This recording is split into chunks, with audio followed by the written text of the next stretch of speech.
talk about Dunyarzad first. It's such a relief that she's all right.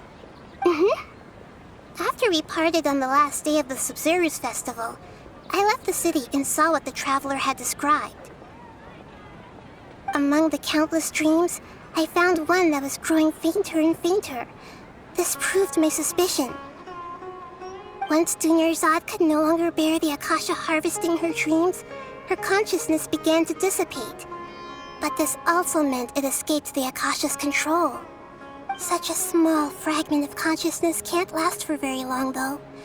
It will return to its original dream, where both will gradually fade until they completely disappear. I used all the power I had to keep her dying dream alive as long as possible, but it still wouldn't have lasted for much longer if it hadn't been for you two breaking the samsara. So it looks like we did manage to save Dunyarzad in the end. And not a moment too soon. Huh? Why are you two smiling so happily? I thought you'd be so moved that you'd start crying. I need to spend more time observing human emotions. Both are fine. Everyone reacts differently. All right. You two must have a lot of other questions for me, right? After all, you saved my faithful believer. As your reward, I will answer any and all questions. At the Avidia forest, there was this incense that made the traveler fall unconscious and dream of a huge tree and a red sky. You also heard someone's voice, right? It said world and forget me. Yeah, so you do know! We've been wanting to ask you what that was about, and if the red sky was related to Conria. It seems like the traveler established a connection to Irminsul. That was a message left by Greater Lord Rukkhadevata's residual consciousness in Irminsul. Perhaps her last memory before she died. As you two probably know, Greater Lord Rukkhadevata disappeared after the disaster in Conria. The timings of these events do line up, so your suspicions are reasonable. A message from Greater Lord Rukkhadevata? We thought it was from the Scarlet King. The Scarlet King? That god who died even longer ago? Some present-day desert dwellers still worship him. You probably just heard some of their conspiracies. Okay, so what does the message mean? I still haven't managed to decipher it. Even the Akasha isn't currently capable of doing that. Greater Lord Rukkhadevata's residual consciousness in Irminsul seems to be contaminated with something that has a very dangerous aura to it. Many devoted scholars go mad as soon as they connect their consciousness. I've warned the academia about this many times, but people still keep falling victim to it. But I believe this is the key to saving Irminsul. That's why I've kept trying to decipher it. So the tree in the vision was Irminsul? Oh, Tainari also said that Irminsul is sick. Is it because of the contaminated consciousness? But even if you can't figure out what that vision was all about, it seems like our search for you was all in vain. The traveler wasn't affected after coming in contact with that consciousness. I've never seen anyone like that. With you here, we may have a chance at deciphering it. No, we must decipher its secrets. I've already eliminated all other factors that might affect Irminsul.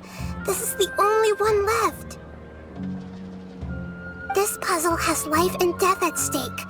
It could determine Irminsul's fate, as well as Tevat's. To be accurate, I'm using the Akasha as a medium to occupy Catherine's consciousness. How did you do that? Poor Catherine. Does this mean you can also occupy other people's consciousnesses? Theoretically, I can enter anyone's mind as long as they're wearing their Akasha terminal. The Akasha is the legacy of Greater Lord Rukkhadevata. As Lesser Lord Kusanali and the first Akasha terminal, my consciousness has always been linked to the Akasha. I've always respected my people's free will, so I've never actually occupied their consciousness. When necessary, I just borrow this bionic Snezhnayan puppet. Oh, hold on. Did we just learn some deep, dark secret? So Catherine is... No wonder Paimon felt something was off about her.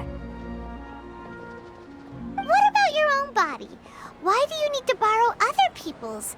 Don't you live in the sanctuary of Surasthana?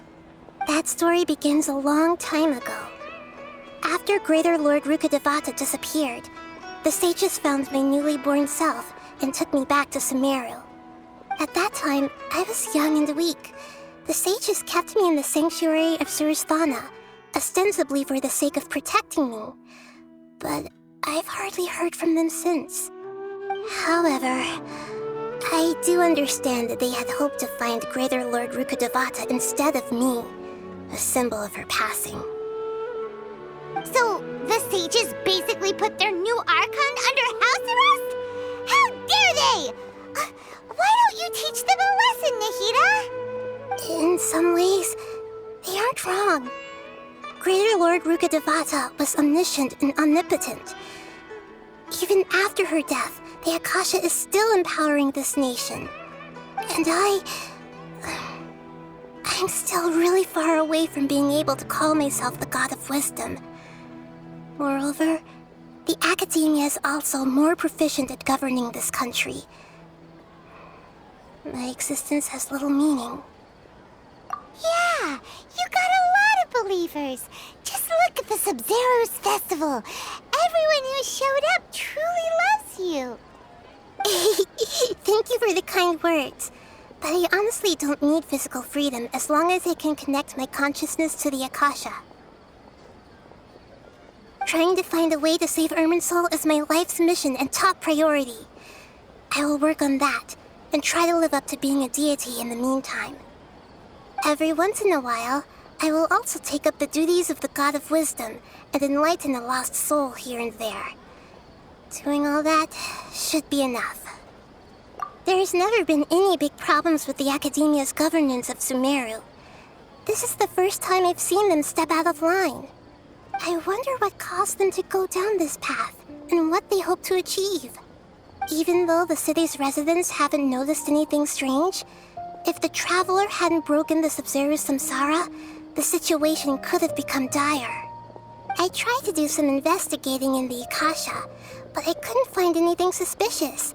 And all the people of interest seem to purposely avoid wearing their Akasha terminals. I think they're deliberately trying to hide something. Oh, that reminds Paimon. In Gandharvaville, there was a sage who had invited Tainari to join some kind of project. Could it be related? Regardless, I need to first investigate the sage's motives, make things right, and punish them if needed. But I'll have to be discreet, or they'll see me coming. You mean how the Akasha stops you from having dreams? Yeah, it's been such a long time. No one's noticed something's up? It's not that no one noticed. It's more like no one cared. Ultimately, it's all rooted in the sage's misdirection. Misdirection? The sages convinced everyone to believe that being unable to dream is a sign of rationality and wisdom. Not dreaming is a badge of honor in Sumeru. Even if the truth is that their dreams are being reaped by the Akasha. With their propaganda in place, the sages can maximize their use of the Akasha to facilitate their research. Besides, Greater Lord Rukkhadevata must have created the Akasha in the hopes that it could be used to its full potential. That's why I've never come out strongly against this. Anyway, the perspective advocated by the sages drowned out any voices of doubt. By now, even those who never use Akasha terminals find it too shameful and embarrassing to talk about their dreams. Got it! I hope my answers were satisfactory, seekers of knowledge. To be honest, maintaining Dunyarzad's fading dream took a lot of mental energy. I think I may need to rest for a while. Oh, and you don't need to worry too much about the sage's activities for now. The Akasha won't be able to conduct another project on the scale of the Sub-Zero samsara in the immediate future. Going get some sleep. Leave everything to us. What a relief. This is truly the most exhausting birthday I've ever had. Traveler? Paimon? Why am I here? Do either of you know? Maybe you were sleepwalking. You know you can't wake up a sleepwalker. We happened to walk by, so we thought we'd wait for you to wake up. I see. Huh. I should visit my maintenance personnel sometime. Oh, I'm fine. I better go. Thank you.